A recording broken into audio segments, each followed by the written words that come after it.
semua, selamat datang di media pembelajaran kimia yang pada kesempatan hari ini kita akan bahas tentang stoikiometri atau perhitungan kimia.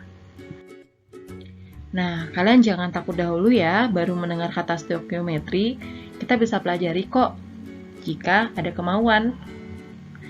Yang pertama, ada yang namanya massa atom relatif. Massa atom relatif ini ada di mana? Bisa dihitung tidak? Nah, massa atom relatif ini bisa dihitung.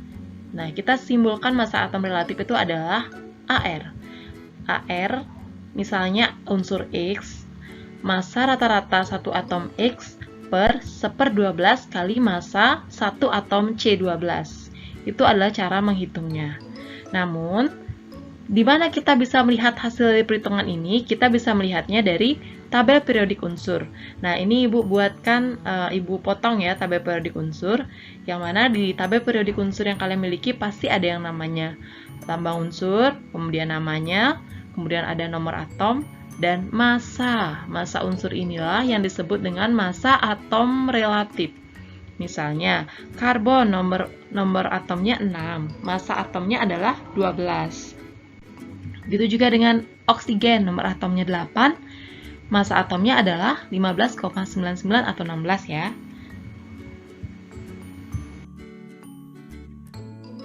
Lalu, bagaimana dengan massa atom dari suatu molekul? Kalau tadi kan itu massa dari atom ya, sekarang molekul. Molekul itu apa? Molekul adalah gabungan dari dua atom atau lebih. Oleh karena itu, massa molekul ini ditentukan oleh massa atom-atom penyusunnya, yaitu jumlah dari semua atom yang menyusun molekul tersebut. Nah, cara menghitungnya adalah, atau Ibu simbolkan ya di sini, MR ini adalah simbol dari massa molekul relatif. Jadi, MR ini bisa dihitung dengan menjumlahkan atau jumlah dari AR semuanya, penyusunnya. Contoh Ibu punya natrium klorida atau NaCl. Di mana kita tahu AR-nya? Lihat tabel periodik ya. Di sana AR-nya ada 22,990. Kemudian ada klorin, masanya adalah 35,45. Itu kalian bisa lihat di tabel periodik. Jadi berapa MR dari NaCl? NaCl kan terdiri dari dua unsur ya. Jadi tambahkan dia 22,990 ditambah dengan 35,45, jadi hasilnya 58,5. Nah, contoh lainnya, bagaimana dengan NaOH? NaOH ini terdiri dari unsurnya Na, O, dan H. Jadi, MR dari NaOH itu dapat dihitung dengan mencari AR dari Na, ada 1, AR dari O, AR dari H. Jadi, ARNA 23 tambah 16 tambah 1. Kenapa dikali 1? Karena jumlahnya ada 1 ya. Di sini ada pengali satunya, jadi karena dia ada 1. Nah, nanti Ibu akan berikan contoh bagaimana kalau dia 2. Jadi 23 ditambah 16 tambah 1 hasilnya 40. Contoh lainnya, tentukanlah MR dari H2SO4 atau asam sulfat. Jadi asam sulfat ini terdiri dari 3 unsur. Yang pertama ada H, ada S, kemudian ada O. Nah, jumlahnya ini kan beda-beda ya. H-nya ini ada 2, S-nya ada 1, O-nya ada 4. Bagaimana cara menghitung MR-nya? Jadi cara menghitung MR-nya adalah sama seperti tadi, jumlah AR-nya dikali dengan jumlah atomnya. Nah, di sini ARH ada 2. Jadi S-nya ada 1, berarti kali 1. O-nya ada 4, berarti kali 4. Jadi 2 kali 1, tambah 1 kali 3, 2, 4 kali 16. Lihat AR-nya di tabel periodik ya. Kemudian MR-nya adalah jumlah dari semuanya. Jadi 98 jumlahnya. Nah, setelah mempelajari tentang MR dan juga AR, barulah kita akan masuk ke konsep mol. Konsep mol ini akan kita gunakan sebagai dasar dari perhitungan kimia, baik dari kelas 1 sampai kelas 3. Jadi ini adalah konsep dasar yang harus banget kalian pahami. Mol ini simbolnya adalah N kecil ya. Nilai mol ini atau jumlah mol ini bisa dihitung dengan banyak cara. Yang pertama dengan diketahui masanya. Kalau misal di soal diketahui masanya, bisa dihitung N-nya dengan dikali AR kalau dia unsur atau atom. Kalau dia molekul, tinggal kali MR-nya. Makanya tadi syaratnya MR kalian sudah harus hafal cara menghitungnya. Kemudian dengan jumlah partikel, kalau di soal diketahui jumlah partikelnya, berarti pakai rumus yang ini. Ini X ini adalah jumlah partikel, N-nya molnya, dan 6,02 kali 10 pangkat 23 ini adalah bilangan Avogadro ya. Selanjutnya adalah volume. Kalau diketahui volume dan dalam keadaan STP. STP itu artinya 0 derajat Celcius, kalau RTP artinya 25 derajat Celcius. Jadi kalian pakai rumus yang ini, tinggal dikali 22,4. Ini juga bisa PV nRT. P ini adalah tekanan, V ini adalah volume, N itu adalah molnya, R itu adalah tetapan gas ideal, kemudian T-nya adalah suhu. Suhunya ini harus Kelvin. Satu lagi bisa diketahui dengan molaritas. Molaritas ini rumusnya N per V. N-nya adalah mol, V-nya ini adalah volume. Jadi Ibu sudah berikan keterangan di sampingnya yang bisa kalian gunakan atau jadikan patokan. Jadi tolong catatan ini dijaga dengan baik ya. Nah, ini juga sama Ibu buatkan ringkasan jika kalian mencari molnya saja. Untuk diketahui jumlah partikel, ini rumusnya. Jika diketahui masanya, ini rumusnya. Jika di dalam keadaan STP, ini rumusnya. Jika tidak STP, ini rumusnya.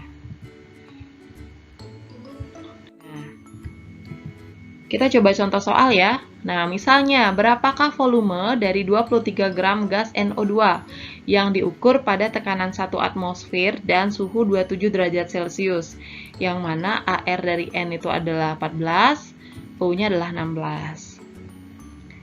Nah, ini tidak ada keterangan ya, bahwa dia itu STP atau tidak, berarti kita gunakan rumusnya yang PV-nRT yang tadi. Pertama, hitung MR-nya, pasti ya, hitung MR. Ditanya adalah volumenya, sedangkan diketahui massa, otomatis kan cara mencarinya kita harus cari dulu molnya ya untuk pakai rumus PV-nRT. Molnya bisa dicari dengan massa dibagi dengan MR-nya. Jadi massanya sudah diketahui 23, MR-nya tinggal kalian tambahkan 14 tambah 2 kali 16 karena O2 ya. Jadi molnya adalah 0,5. Baru kalian pakai rumus yang PV-nRT yang tadi. Jadi didapatkan hasil 1,23 liter volumenya.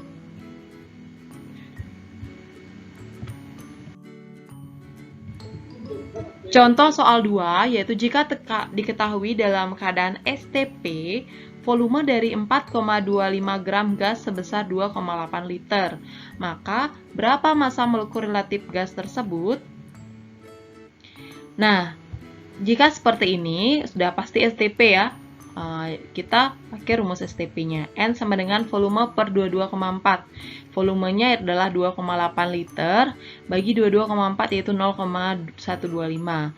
Kemudian, karena ditanyanya massa, otomatis kita pakai rumus yang tadi, yaitu mol sama dengan massa per MR. Nah, kalau dibalik rumusnya, jadi massanya ditanya, MR-nya kali molnya. Jadi, dapatlah MR-nya 34. Selanjutnya adalah molaritas. Kemolaran larutan ini adalah angka yang menunjukkan banyaknya mol dalam atau tiap 1 liter larutan. Contohnya, suatu larutan HCl kemolarannya 1 molar, berarti terdapat 1 mol HCl dalam 1 liternya. Bagaimana cara menentukan molaritas? Ini sudah ada di depan tadi, salah satunya adalah M sama dengan N per V. Simbol dari molaritas ini adalah M besar. Ingat ya, simbol dari molaritas adalah M besar. Dan cara lainnya juga bisa dengan seperti ini, gram per mr kali 1000 per volume. Tapi volumenya ini harus dalam mili kalau pakai rumus yang ini ya. Nah, kalau yang ini bisa juga, misalnya diketahui persentase dari zat tersebut. 10 kali persentasenya kali rho atau massa jenisnya. Rho ini massa jenis per mr. Contoh soalnya ada tidak? Ada ya. Jadi contoh soalnya yaitu C6H12O6 atau glukosa. MR-nya sudah diketahui 180. Jadi tidak usah menghitung lagi. Sebanyak 18 gram dilarutkan dalam air sehingga volumenya menjadi 500 ml. Tentukan molaritas larutan yang terjadi. Nah, cara yang mana kalian pakai? Boleh pakai cara yang ini langsung ya. Misalnya, cara pertama ini udah diketahui. M sama dengan massa per mR kali 1000 per volume. Volumenya mili. Jadi M-nya 18 gram, ini 18 gram ya masanya. Kemudian MR-nya 180 kali 1000 per volumenya 500. Jadi jawabannya langsung 0,2. Bisa dihitung kan, tinggal kali lurus seperti ini, coret-coret-coret, bisa juga nolnya. Supaya lebih mudah kalian untuk menghitungnya. Atau cara duanya, cari pakai cara ini dulu ya. Bisa juga. Cara kedua, misalnya dari M sama dengan N per V. Cari nilai N-nya dulu. N-nya, rumus mol itu massa per mR. Ingat, rumus mol massa per mR itu 18 bagi 180. Jadi step by step kalau cara 2 ini 0,1 mol. Nah, sekarang ubah dia ke liter. Karena untuk pakai rumus ini, kalian harus pakai liter. Kalau yang ini harus pakai mili. Kemudian masukkan ke rumus N-nya kan sudah tahu tadi 0,1, volumenya sudah diubah ke liter, jadi 0,1 bagi 0,5 yaitu 0,2. Mau pakai cara ini boleh, cara ini boleh ya. Oke, sekian dulu pemaparan materi tentang stoikiometri. Akan ada part 2 untuk materi ini karena ini cukup padat juga. Jadi tetap pantau ya dan tetap semangat belajar dari mana saja. Sampai jumpa.